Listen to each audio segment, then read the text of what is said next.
Today's video is going to go through and show you some tips and tricks in Gmail on helping to stay better organized.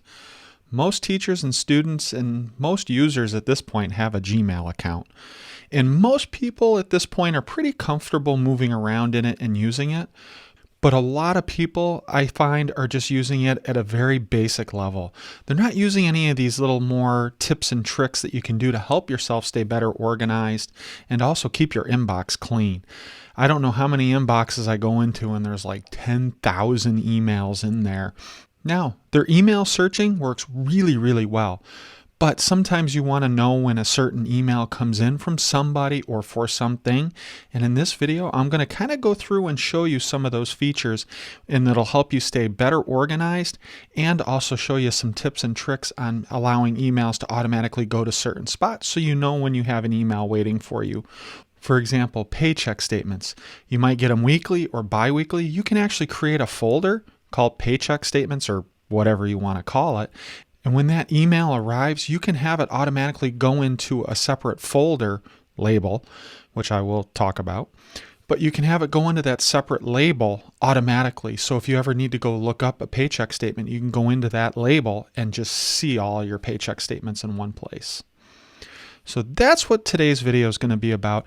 I'm especially excited for today's video because it's the first time I finally get to use my own Canon M200 camera with my 16mm Sigma lens. So up until now, I've been borrowing equipment that I use at school. One reason it helps me better learn it, and I can use it in these videos, which also help out our staff members.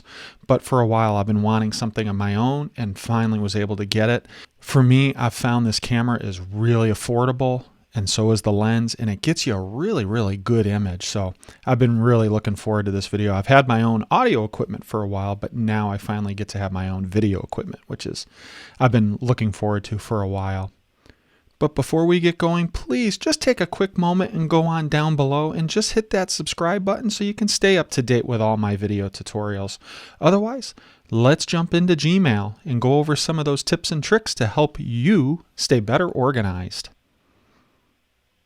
So I've loaded up one of my Gmail accounts. It's obviously not one of my main accounts I use. I use this mainly for our school's Apple orders and our Twitter feed and a few other minor things. But I at least wanted to have an account open that had some email in it. But this is just not one of my highly used accounts, but at least help you get that idea. So up until now, you've had your main screen that has all your emails. And on the left-hand side, you've got all your folders, which Google likes to call labels. I really wish they would just keep it at the folders because that's what most people understand, but they do call it labels. Now, one of the simplest ways to organize email is by using the starred feature. And you'll notice next to every single email, there's a star right there. What I use this for is if somebody emails me on something they need help with or something where I have to do something, I just star the email. So let's say I want to star that one, and all you have to do is just click on the star, and that will star the email. So I've started a couple of emails. Now to see those quickly, if you look over on your left-hand side in that list of labels, you will actually see a label called starred. And if I tap on that, it will load up all the emails I've starred. And when I unstar them, and then reload or give it a couple seconds, it will actually just disappear.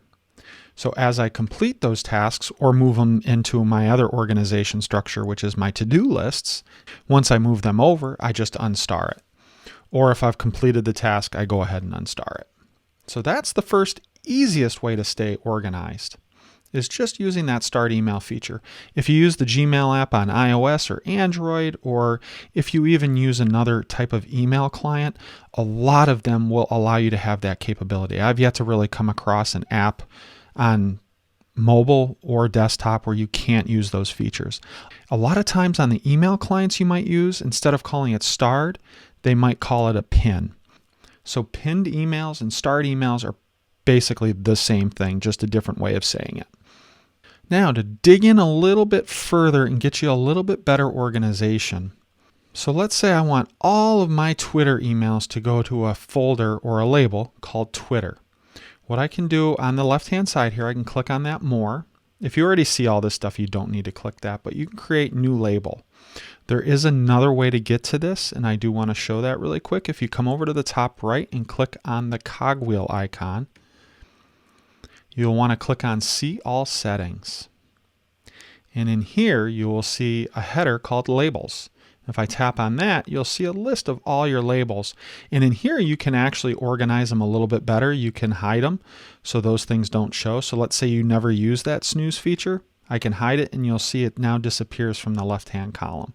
If I show it, you'll see it comes back. So actually, I'm going to hide that because I don't use that very often. I also don't use my important. Important is Gmail will watch your email usage, and if it finds there's a contact you respond to quite a bit or have correspondence with, it will automatically mark them as important. So you can kind of go into that section and see those important people. For some, it's really useful. For others, it may not be as useful. So if you don't use scheduled or don't want your drafts or any of those things, you can actually go through and show or hide those things. And then from here, you can click Create New Label at the bottom, or you'll see on the left-hand side, you'll see Create New Label. There's also one final quick way to get here. So if I go back to my inbox and tap on the More, you'll see Manage Labels. If I tap on that, it will take you right to the screen directly. So it'll save you that trip of clicking on Settings and then Show All Settings. Kind of a nice way to get to your settings. Because in here you can go to your inbox, you can view your accounts, your filters and addresses, forwarding, and all those other features that you have in your Gmail. So let's say, for example, as I mentioned originally, that I wanted to create a label that all my Twitter emails go into. So I'm going to click Create New Label. I'm going to call it Twitter. You can have an option to nest it, so you can have like a subfolder or a sub-label. So for example, I use this in my personal email for school correspondence, so I have a folder called MSAD42 because that's our district name, and then nested in that, I've got a paycheck statements. I've got printer notifications. I've got a few different labels within that, so I can see everything that's right there under one category. So if I decide to nest it, then I can select the parent section where that can go. But I don't want to deal with that, so I'm just going to create the Twitter. And now you'll see on the left-hand side, I've got that Twitter label. Now, how do I create emails to go in there? You have a couple different ways you can do it. The first is within your settings, across the top, you're going to see filters and blocked addresses. The blocked addresses is not one you need to worry about. It's the filters. This is where the power really, really comes in. I use filters all the time, and it's such a cool and handy feature. So you can click on Create a New Filter. So you can have the filter look at the from, the to, anything in the subject. Anywhere in the email has the words or doesn't have the words, you can have it create filters by the size of the email is greater than or less than. You can have it include your Google Chats or have its attachments. So there's lots of different things that you want to create it from. Like for example, many people get a ton of spam email. If you notice in a lot of those emails, there's a couple of keywords that always appear in those emails. The word unsubscribe, because for a lot of those things by law, they have to include a way for you to unsubscribe from those email lists. So for example, I could say anything that has the words unsubscribe, be nice if I could actually spell it right. I can tell it to create the filter. And then what I can have it do is all these different options. And I actually created a label called newsletters. And anything with the word newsletter in it and unsubscribe automatically goes to that folder. And let me tell you, that takes care of thousands of emails and keeps them out of my main inbox so that hopefully the things I see in my main inbox are the things I really want to see quickly. And then every now and then I'll go take a look at that newsletter folder label and see what's in there, because sometimes some things do slip through that I really do want to see. Sometimes there's just things of interest. There are newsletters I do like to subscribe to. So it allows you to do all those different things. So let me back up to this main spot. So for example, I want that Twitter piece. So I have a couple different ways I can do it. I can have it filter based off of containing the word Twitter, or most emails from Twitter come from the address twitter.com. So from the email, twitter.com, I can have it create filter. Now what it's going to show, you'll see my back screen changed here. What it did is it found all those emails with twitter.com in the from line and put them into a list. So I have all sorts of options here, and you'll see right at the bottom it says also apply this filter to 51 matching conversations. So you can create a fresh filter that doesn't apply to anything that's already in your email, and it will start from the minute you create the filter, or you can have it go backwards in time in your email and find all those emails that has those things in it. So you can have it skip the inbox, which is what we want to do, because if you leave that unticked, you'll see it in your inbox and it will move it wherever you tell it to go. So we're going to skip the inbox. You can have it mark as read. You can have it automatically star the email. Then you can have it apply the label. So I want it to apply the label Twitter. You can have it automatically forward it. You can just tell it to automatically delete it.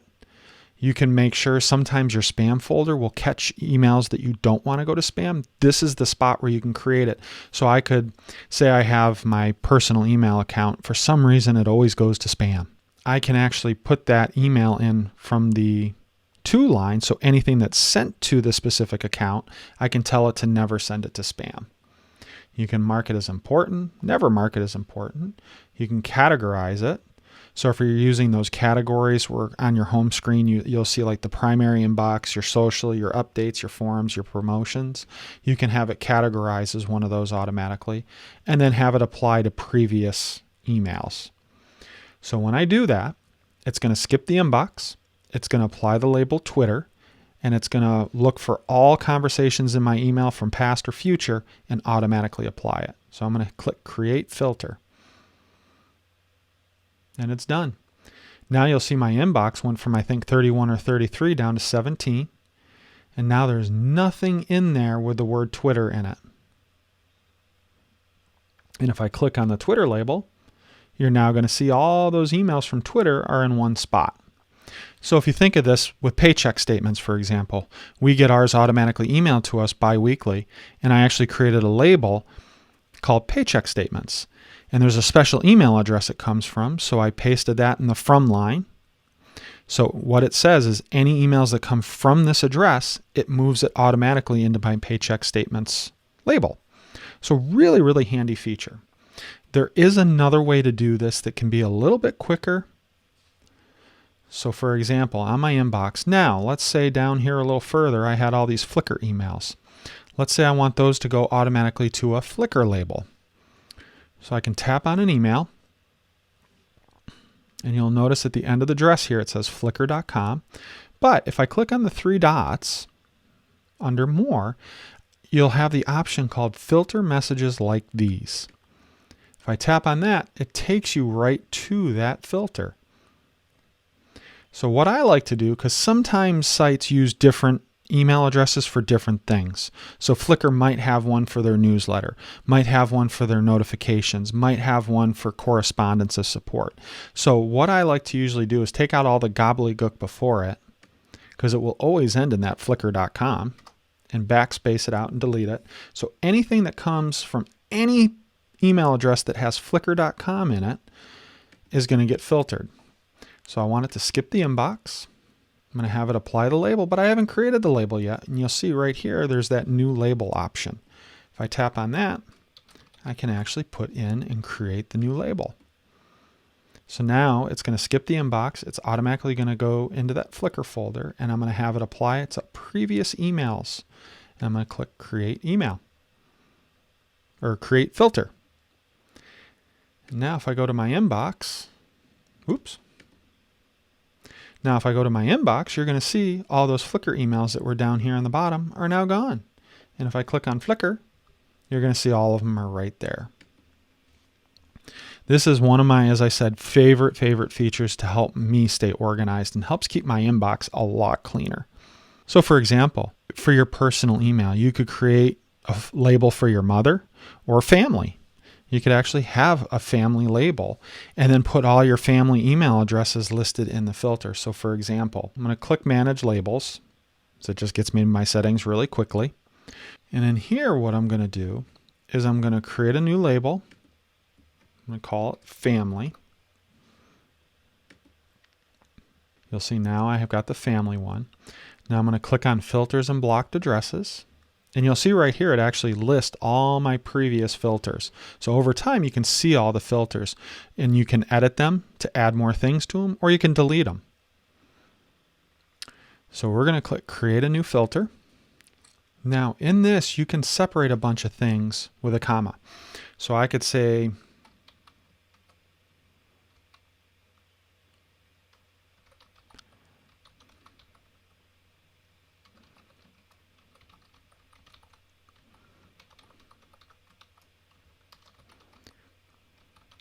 so anything that comes from any one of those addresses will go where I want it to go. So I'm going to click create filter. I'm going to have it skip the inbox, or you could have it be there just so it alerts you really quickly that you have that email. But I'm going to say skip the inbox and apply the label family. I have no emails matching that because I use fake email addresses anyways. But let's say you have old emails. You could do that and then create filter. Now, anytime anyone from any of those email addresses sends you an email, it will automatically go into that label. So the two best ways to stay organized in Gmail is using the stars and using filters and labels. And you can create filters for anything. So let's say you continually get an email and you've unsubscribed from their list and they're just still being a pain in the butt and not letting you get out of their emails. Let's say I don't want any of Google's emails. I can click on that, click on the dots, and say filter messages like these. So I can take out everything at google.com. Again, I wouldn't suggest doing this. I'm going to hit create filter. What I can do is say delete it, and then hit create filter, and it will just automatically delete any of those emails that come in from that email address. But I'm going to cancel out of this because I do not want to create that filter. I hope you found this video helpful on how to use the different features in Gmail to help yourself stay better organized in getting emails to spots that maybe are a little bit easier to find. If you have any questions or comments about anything I went over in this video, please leave one below. I do always check all my comments and I'll respond to every single comment that's left. Or if you have any additional questions or would like to see a video on a specific topic, even within Gmail or on something else, please leave that comment below and I'll be more than happy to help you out as best I can. While you're down there, please hit that like button, and while you're down there, also take a moment and subscribe to my channel so you can help support my channel and so you can stay up to date with all my latest video tutorials. Otherwise, this is Adam on Tech, signing off.